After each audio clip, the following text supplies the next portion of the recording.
امریکہ اسرائیل اور ایران جنگ کے شدید اثرات، پیٹرول اور ہائی سپیڈ ڈیزل کی قیمت میں 55 روپے فی لیٹر اضافہ۔ پیٹرول کی نئی قیمت 321 روپے 17 پیسے فی لیٹر مقرر، ڈیزل 335 روپے 86 پیسے فی لیٹر کر دیا گیا۔ نئی قیمتوں کا اطلاق ہو گیا۔ وزیر پیٹرولیم علی پرویز ملک نے کہا کہ مجبوری میں قیمتوں میں اضافے کا مشکل فیصلہ کرنا پڑ رہا ہے، جیسے ہی صورتحال بہتر ہوگی قیمتوں کو واپس اپنی سطح پر لائیں گے۔ عالمی مارکیٹ میں پیٹرول کی قیمت $106.80 ہو چکی ہے، ڈیزل کی قیمت $150 فی بیرل کے قریب پہنچ چکی ہے۔ ہمسایہ ملک سے شروع آگ نے خطے کو اپنی لپیٹ میں لے لیا ہے۔ موجودہ صورتحال ختم ہونے کی کوئی تاریخ متعین نہیں، پاکستان کی توانائی کی ضرورت پورا کرنے کی کوشش کر رہے ہیں۔ نائب وزیر اعظم اسحاق ڈار نے کہا کہ کوشش ہے کہ عوام پر کم سے کم بوجھ پڑے۔ ایران پر حملے کے بعد مشرق وسطی میں جنگ کی صورتحال ہے، دنیا بھر میں پیٹرول کی قیمتیں آسمان کو چھو رہی ہیں۔ پیٹرولیم مصنوعات کی قیمتوں میں 50 سے 70% اضافہ ہو چکا۔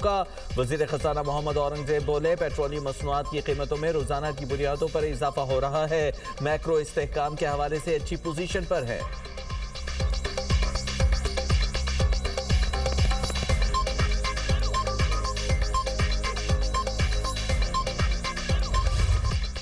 وزیر اعظم کی زیر صدارت ہائی پاورڈ کمیٹی کا اجلاس، پیٹرولیم مصنوعات کی قیمتوں میں ہفتہ وار تبدیلی کی منظوری۔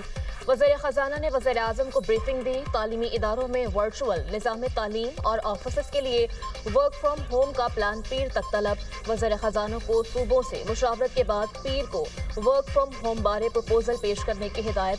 شرکاء کو بتایا گیا کہ ملکی ضروریات پوری کرنے کے لیے پیٹرولیم مصنوعات کا مناسب ذخیرہ موجود ہے۔ وزیر اعظم نے صوبائی حکومتوں کو ہدایت دی کہ پیٹرولیم مصنوعات کا ذخیرہ کرنے والوں کے خلاف سخت کارروائی کی جائے۔ جو بھی پیٹرول پمپ مصنوعی قلت میں ملوث ہو اسے فوری بند کر کے لائسنس منسوخ کیا جائے۔ ذرائع کے مطابق پاکستان کے لیے مارچ میں خام تیل کے 4 جہازوں کا انتظام ہو گیا۔ ایک جہاز کی یقین دہانی سعودی عرب نے کروائی، ایک جہاز متحدہ عرب امارات سے آئے گا۔ سعودی عرب اور امارات سے 70 جہاز پہنچیں گے۔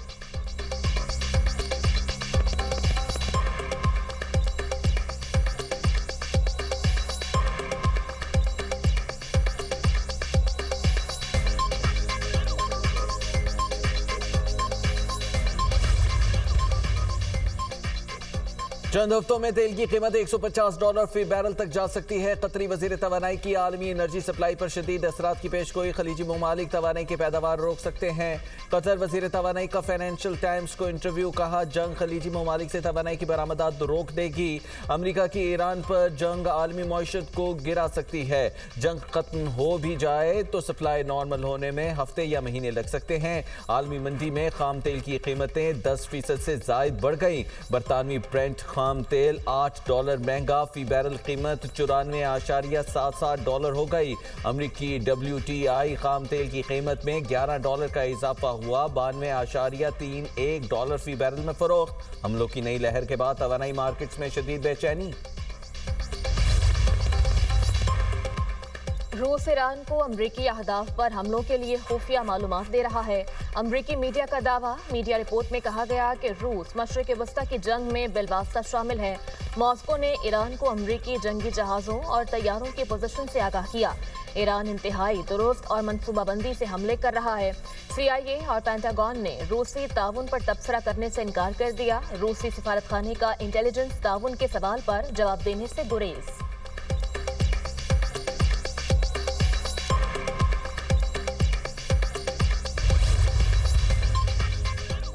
ایران غیر مشروط طور پر ہتھیار ڈال دے، امریکی صدر ڈونلڈ ٹرمپ کہتے ہیں ایران کی غیر مشروط ہتھیار ڈالنے کے سوا کوئی معاہدہ نہیں ہوگا، ضرورت پڑی تو امریکی بحریہ ابنائے ہرمز کے ذریعے آئل ٹینکرز کو لے جانا شروع کر سکتی ہے۔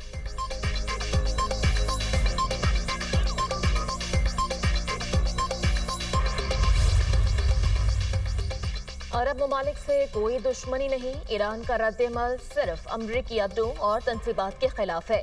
ایران کا عرب ممالک کو حملوں میں فریق نہ بننے کا پیغام۔ ایرانی وزیر خارجہ عباس اراغچی کا ٹویٹ، کہا عرب ممالک کے ساتھ صدیوں سے دوستانہ تعلقات رہے، امریکی حملے عرب ممالک کی سرزمین سے کیے جا رہے ہیں، حملوں میں بچوں بے گناہوں کو نشانہ بنایا جا رہا ہے۔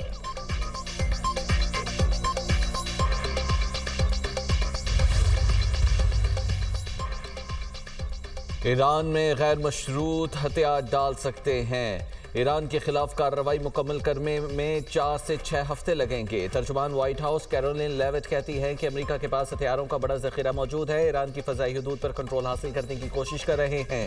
صدر ٹرمپ وزیر دفاع سے اہم ملاقات کریں گے۔ ایران کی قیادت کے لیے متعدد شخصیات سے متعلق غور کیا جا رہا ہے۔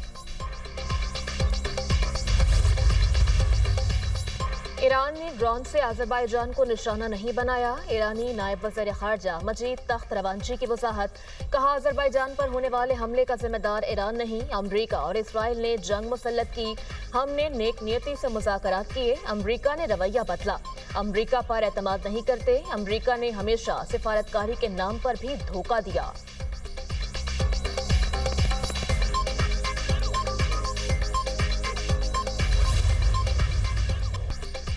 اسرائیلی فوج کا ایران میں 400 سے زائد اہداف کو نشانہ بنانے کا دعویٰ، فضائی حملوں میں بیلسٹک میزائل لانچرز اور ڈرون سٹوریج مراکز نشانہ، شاہرور کے قریب فضائی دفاعی نظام لے جانے والا ٹرک بھی تباہ کر دیا گیا۔ مغربی ایران میں فوجی اہداف کو بھی نشانہ بنایا گیا۔ تہران میں کئی رہائشی عمارتوں، ملٹری اکیڈمی، 2 سکولز اور یونیورسٹی کے قریب بھی حملے۔ اسرائیل اور امریکی بمباری سے ایران میں شہید افراد کی تعداد 1332 ہو گئی۔ شہداء میں 198 خواتین، طبی عملے کے 8 اراکین بھی شامل، 2000 زخمی ہسپتالوں میں زیر علاج۔ میزائل حملوں میں 11 ہسپتال، 8 ایمرجنسی میڈیکل سینٹر اور 12 ایمبولینسز کو بھی نقصان پہنچا۔ سینئر ایرانی حکام کے زیر استعمال آیت اللہ خامنائی کے بنکر کو نشانہ بنانے کا بھی دعویٰ، امریکہ کے 72 گھنٹوں میں 200 اہداف پر حملے۔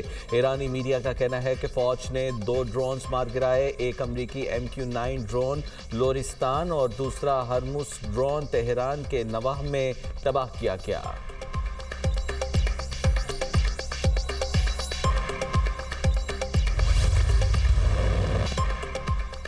ایران نے اسرائیل پر کلسٹر بموں سے لیس خیبر شکن میزائل برسا دیے۔ پاسداران انقلاب نے اسرائیلی دارالحکومت تل ابیب پر حملہ کیا۔ روسی میڈیا کے مطابق ایران نے اسرائیل پر ایک ساتھ درجنوں ڈرونز اور میزائل برسائے۔ پاسداران انقلاب کا کہنا ہے کہ اسرائیل کے بن گوریان ایئرپورٹ اور حیفا پر بھی میزائل داغے گئے۔ ابھی معمولی ہتھیار استعمال کیے، جلد ایسے ہتھیار سامنے لائیں گے جو پہلے کبھی استعمال نہیں کیے۔ لبنان میں حزب اللہ اور اسرائیلی فوج میں شدید لڑائی، اسرائیلی وزیر خزانہ کے بیٹے سمیت کئی فوجی شدید زخمی۔ صہیونی فوج کے لبنان کے شہر سیدا میں بمباری، 5 افراد جاں بحق، شہداء کی تعداد 217 ہو گئی، 798 افراد زخمی۔ شہریوں کو بقا آبادی خالی کرنے کا حکم، ہزاروں لبنانی شہری بے گھر۔ بیروت میں ایرانی سفارت خانے کے قریب حملہ۔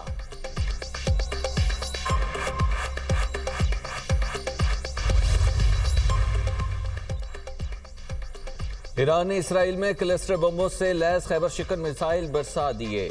ایران کا کویتی ساحل کے قریب آئل ٹینکر کو نشانہ بنانے کا بھی دعویٰ، ایرانی فورسز کا کہنا ہے آئل ٹینکر امریکہ کی ملکیت میں تھا۔ بحرین کا کہنا ہے ایران سے داغے گئے 78 میزائل اور 143 ڈرون تباہ کر دیے۔ خبر ایجنسی کے مطابق منامہ کے 2 ہوٹل اور ایک رہائشی عمارت کو نشانہ بنایا۔ سعودی عرب کا ایران کا ایک اور ڈرون ریاض میں مار گرانے کا دعویٰ۔ متحدہ عرب امارات کے مطابق فورسز نے 9 بیلسٹک میزائل اور 109 ڈرونز حملے ناکام بنائے۔ کمانڈر سینٹ کام کا کہنا ہے کہ ایران نے 12 مختلف ملکوں پر حملے کیے۔ مشرق وسطی میں جان بوجھ کر شہری آبادی کو نشانہ بنایا۔ ایران نے بحرین کے رہائشی علاقوں میں حملہ آور ڈرونز کا استعمال کیا۔ بحرین کے رہائشی علاقوں پر 7 ڈرون حملے کیے گئے۔ شہریوں پر حملے ناقابل قبول ہیں، جواب دیا جائے گا۔ برطانیہ کے 4 لڑاکا طیارے قطر اور قبرص سے خلیجی ریاستوں کے دفاع کے لیے تعینات۔ برطانوی وزیر اعظم کا کہنا ہے لڑاکا طیارے اتحادیوں کو ایرانی میزائل اور ڈرون حملوں سے بچائیں گے۔